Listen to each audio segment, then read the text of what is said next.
So, what is a citrus tiger? I get that a lot. And in this episode, I'm going to give the history of these awesome looking animals. Welcome to Carpet Cliff Notes, the supplementary podcast to Morelia Python Radio. The goal is to share with you all things carpet python. We hope that these bite-sized episodes will help with some of the misconceptions that are sometimes associated with these snakes and share with you everything you will need to know to be successful with these animals. Let's get started.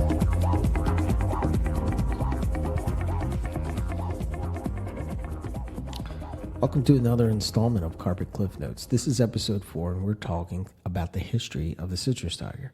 So let me start by saying that citrus is not a morph. Tiger is the morph, and citrus refers to a line of tigers, similar to red tigers, Russian tigers, etc.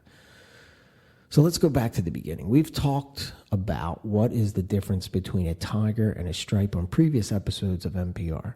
You can hear Jason Balin talk about it in this past episode we did with him in January of 2020. Basically, if the stripe traces back to the Balin line, it's a tiger. If not, it's a stripe. But genetically, it's the same thing. That being said, citrus tigers can be traced back to the Balin line of tigers.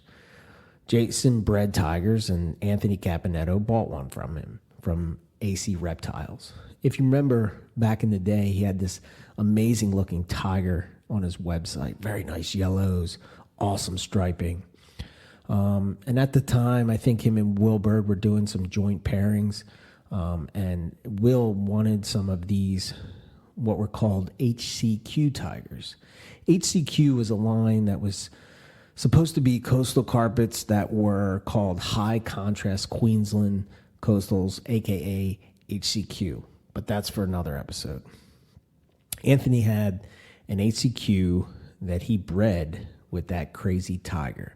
So he produced some amazing looking tigers, and he called them HCQ tigers. Will Bird picked some up, and he was just, he thought these were the greatest things.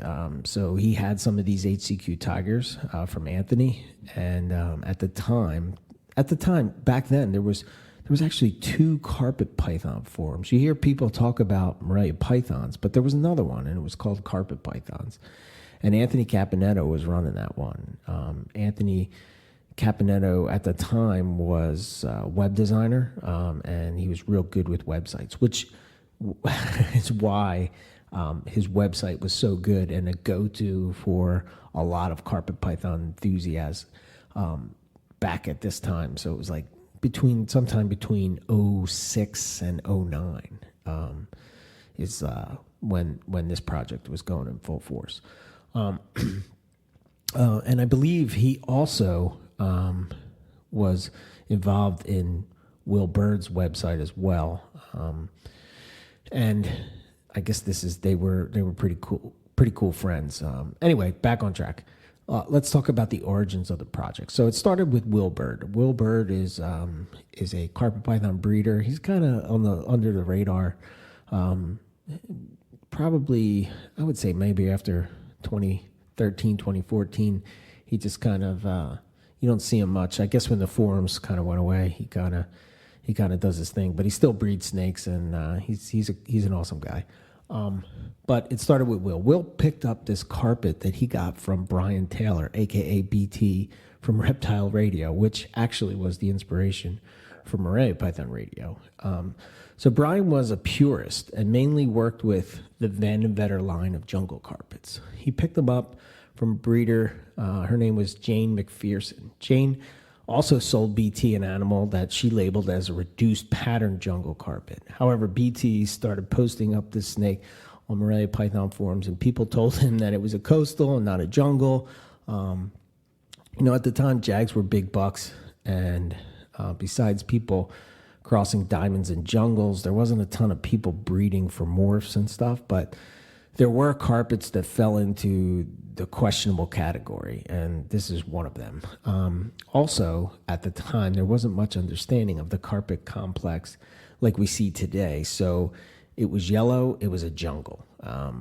So that's how it was sold. However, when it posted up on the forums, it had a lot of characteristics that looked a lot like a coastal carpet. So It's kind of one of these in-between animals. Will saw that this was an opportunity to make HCQ tigers more yellow than the typical khaki or manila color that they are known for. So he bred this HCQ to that coastal and produced the first clutch of citrus tigers in '08. He called them citrus because they had this orange tone to them.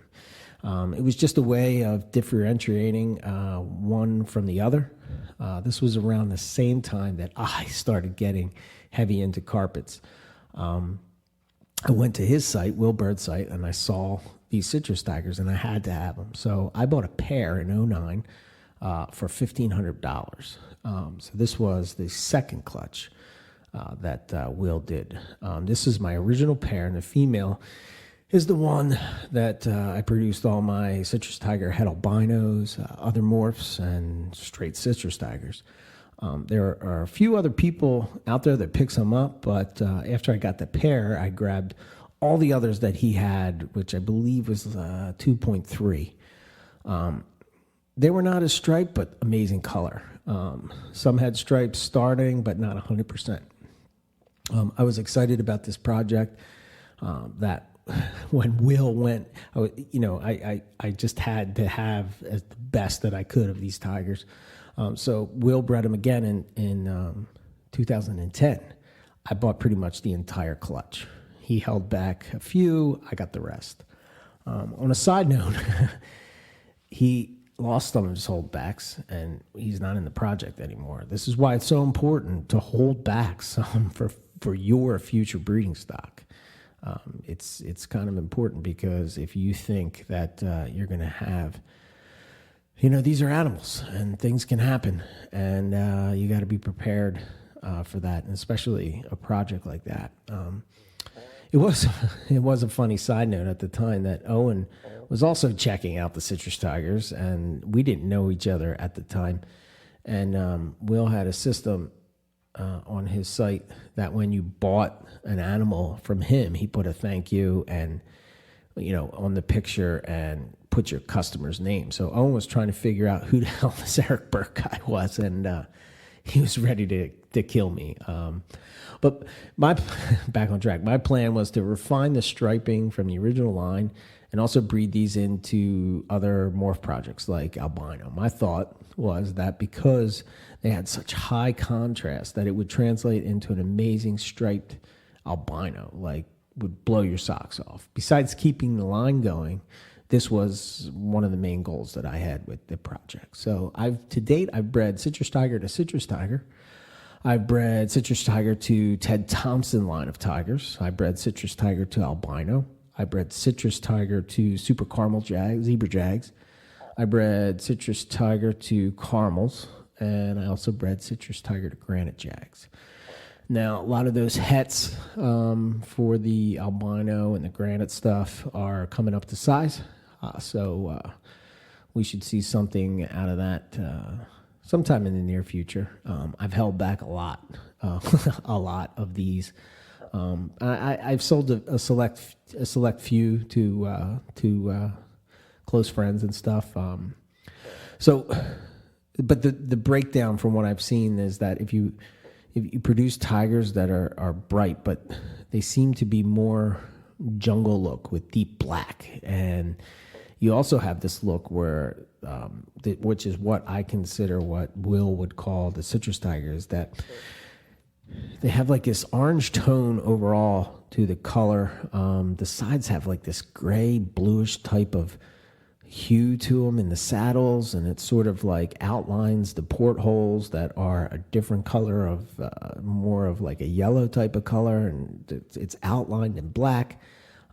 It's just that they're just really, really nice. It kind of reminded me of a tiger retic at the time, which I always loved the way they looked, but I didn't like the size. So to me, this project was giving me that same look without the size. But they're just spectacular looking snakes. I see why Will thought that it was a morph type of thing, because in the clutches that I produced, you get some that look like this orange type of look and other ones that don't. But I just think it's like line breeding for jungles, for yellow. Like if you're breeding for yellow in jungles, you're going to get yellow jungles. Some will be really yellow, some will be not as yellow. It's just like, I guess it's like a polymorphic type of thing. Other than me, there are a few people that have animals from me or Will, which nobody that I know has them. The project is gone, just straight citrus tigers. Will doesn't have them anymore because he sold out of all the babies, and his adults have since passed. My main female is now 11 years old, and she is just as nice as when I got her. She is hands down probably my favorite snake in my collection. I have had another female that I produced in 2018 that looks exactly like her. So my hope is that she will be, coming up so that I'll have two females in the wings.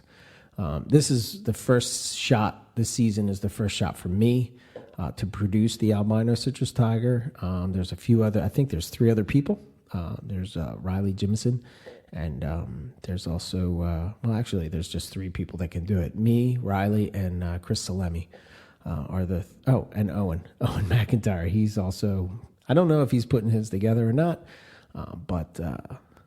but he has a shot at doing it. It's a fun project and that I'm super excited about, and they're really beautiful snakes. And hands down, when I take them out and show people, they're just blown away. A big chunky head, and the thing about them is they stay a pretty decent size. I mean, my female that's 11 is maybe 4 foot, and she's chunky, So I don't know if that's it might be the coastal, influence or the HCQ influence. The thing I guess that steers people away from the project, if they're going to work on tigers, is they're looking for, quote unquote, pure tigers.